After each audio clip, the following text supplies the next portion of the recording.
What's going on, guys? I'm here to counter Noam Chomsky's book, Power Systems. Read this book twice. And he has a chapter on linguistics that I agree with, because as I've said before, I believe Chomsky's a genius on linguistics, but I believe that his political views are out there. A prime example. He questions as to why the United States attacked Afghanistan after September 11th. He said that when the U.S. attacked Afghanistan, there was no credible evidence that Osama bin Laden was behind the 9/11 attacks. Okay, I remember after 9/11, not immediately after, but after, and these tapes made all the news networks. Watched them where Osama bin Laden was grinning, smiling, talking about the planes had hit their targets. That made international news. Okay, that's number one, and Chomsky makes no mention of that. Okay, second of all, Osama bin Laden was already guilty of the 1993 World Trade Center bombing, the bombing of the USS Cole in Yemen in 2000, and the bombing of the U.S. embassies in Kenya and Tanzania. So Osama bin Laden was already guilty of a lot of terrorist atrocities against the United States anyway. And Chomsky does not make any mention of that. He does mention that the U.S. supported Chun Doo-hwan, the right-wing dictator in South Korea, and there was a lot more to that story than he notes. Okay, the only way that the U.S. could save Kim Dae-jung, a proponent for democracy in South Korea, like or not, he helped promote democracy in South Korea. The only way the U.S. could save his life was Chun Doo-hwan agreed to release Kim Dae-jung, let him live in exile in the U.S. if the U.S. supported and recognized Chun Doo-hwan's government. That was also the only way the U.S. could keep Chun Doo-hwan from obtaining nuclear weapons. And nuclear weapons in the hands of someone like Chun Doo-hwan is just a disaster waiting to happen. So the U.S. did all they could do in that situation, and I've talked about that in previous videos before. Not on YouTube, but I have discussed that on Facebook before. All right, we'll talk about what else. Okay, we'll talk about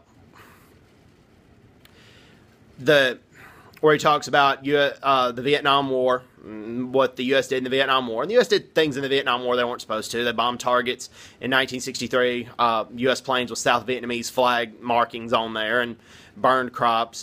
But okay, here's what he doesn't note, though. Today in Vietnam, okay, North Vietnam won the war, so you have a North Vietnam-type government in Vietnam. But 71% of Vietnamese people have a favorable opinion of Americans, and they do training exercises with the Americans nowadays because Vietnam feels threatened with China's expansion into the South China Sea, and they believe they're taking over sovereign Vietnamese territory. Chomsky does not make any mention of that in his book, Power Systems. He doesn't mention the opinion of the Vietnamese government and the Vietnamese people today. And many Vietnamese people want the Americans in their country. They want the Americans around. Chomsky doesn't mention that. Anyway, and also he talks about how the U.S. basically occupied Cuba and the Philippines after the Spanish-American War. He does not mention any of the evils of Spain's imperialism. That's one reason Cuba, even this day and age, baseball is the most popular sport in Cuba. The reason a lot of Cubans put down the soccer ball and picked up a baseball bat and a baseball is to show their rebellions against Spain's imperialism. I took a class called Latin America in the U.S. when I was in university, and they talked about that also. And that class was also very critical of U.S.'s foreign policy, by the way, in Latin America.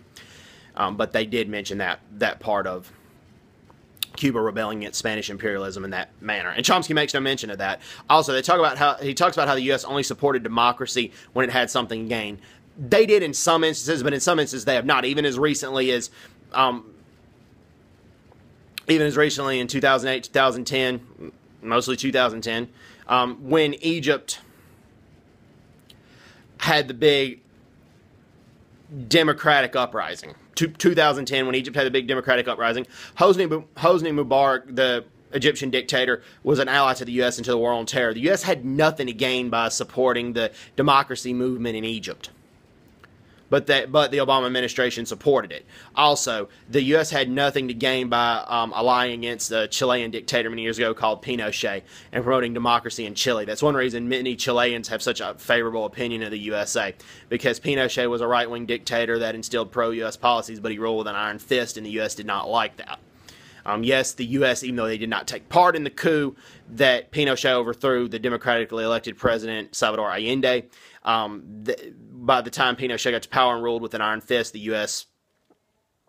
pressured Pinochet to soften his rule and to eventually resign. And Chomsky does not make any mention of that in the book about how the U.S. promoted democracy and human rights in Chile. Also in Korea, the democratically elected president Kim Dae-jung, and also Kim Dae-jung did some good things in Korea, but he also gave North Korea a lot of money and also disagreed with U.S. policies in terms of how to handle North Korea. But the U.S. still saved his life. The U.S. still wanted democratic elections, even though Kim Dae-jung, a lot of times, in regards to North Korea, clashed with the U.S.